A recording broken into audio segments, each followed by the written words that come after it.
Hi to all. ఈరోజు మనం అరటి పంట గురించి తెలుసుకుందాం. ఈ అరటి పంట భారతదేశం అంతట్లో చాలా ప్రాచుర్యం పొందింది.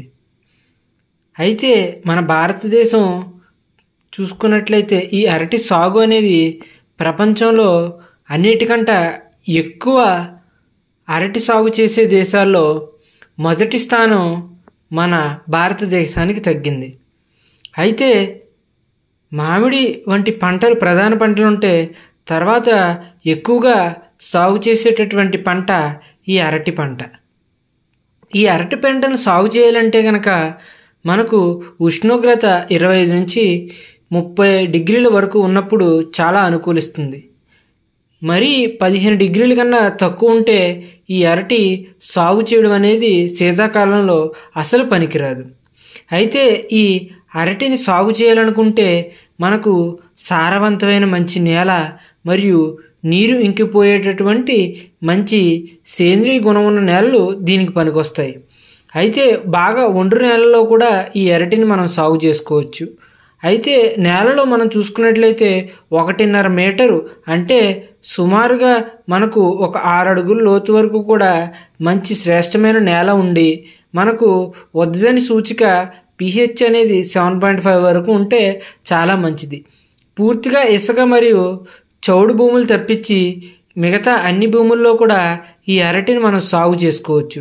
అయితే లోతు తక్కువగా ఉండే భూములు మనం అరటి సాగుకు ఎక్కువ ఖర్చుతో కూడుకొని ఉంటుంది. అయితే ఈ అరటిని మనం సాగు చేసుకోవాలన్నప్పుడు మనం వేసవిలో 3 నుంచి 4 సార్లు 30 నుంచి 40 సెంటీమీటర్ల లోతులో దుక్కులు దున్నుకోవాలి. ఇలా దున్నుకోవడం వల్ల దున్నుకున్న తర్వాత భూమి అడుగునటువంటి చీడపిల్లలు ఏమైనా ఉన్నా కూడా కలుపు కూడా మనం అరికట్టుకోవచ్చు. అయితే మనం చూసుకున్నట్లయితే మనం అవసరానికి తగ్గట్టుగా మనం చూస్తే 45 x 45 పొడవు వెడల్పు మరియు లోతు 45 సెంటీమీటర్లు ఉండే విధంగా మనం గోతులు అనేవి తీసుకోవాలి. అదేవిధంగా అరటి రకాల గురించి కూడా మనం ఇప్పుడు తెలుసుకుందాం. అరటి రకాలు మనకు అంటి పంటల వల్ల కూడా అరటిలో చాలా రకాలు ఉంటాయి. అయితే ఇందులో కూరకు ఉపయోగించుకునేవి మరియు పండుగాను తినడానికి నేరుగా తినడానికి కూడా ఉపయోగిస్తూ ఉంటారు.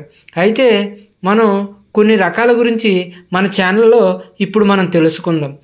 కర్పూరం రకం, దీన్నే కర్పూర చక్కెరకేళి అని అంటారు. అయితే ఇది దేశవాళీగానే సాగు చేయబడుతుంది.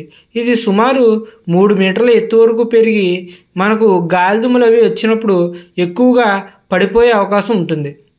అందువలన ఈ అరటిని కర్పూర అరటిని సాగు చేసుకునేటప్పుడు వెదురు ఊతం అనేది తప్పనిసరిగా ఉండే విధంగా మనం చూసుకోవాలి.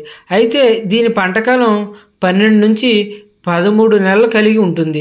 అదే బరువు మనం చూసుకున్నట్లయితే గెల బరువు 18 కిలోల వరకు దీని యొక్క బరువు అనేది ఉంటుంది.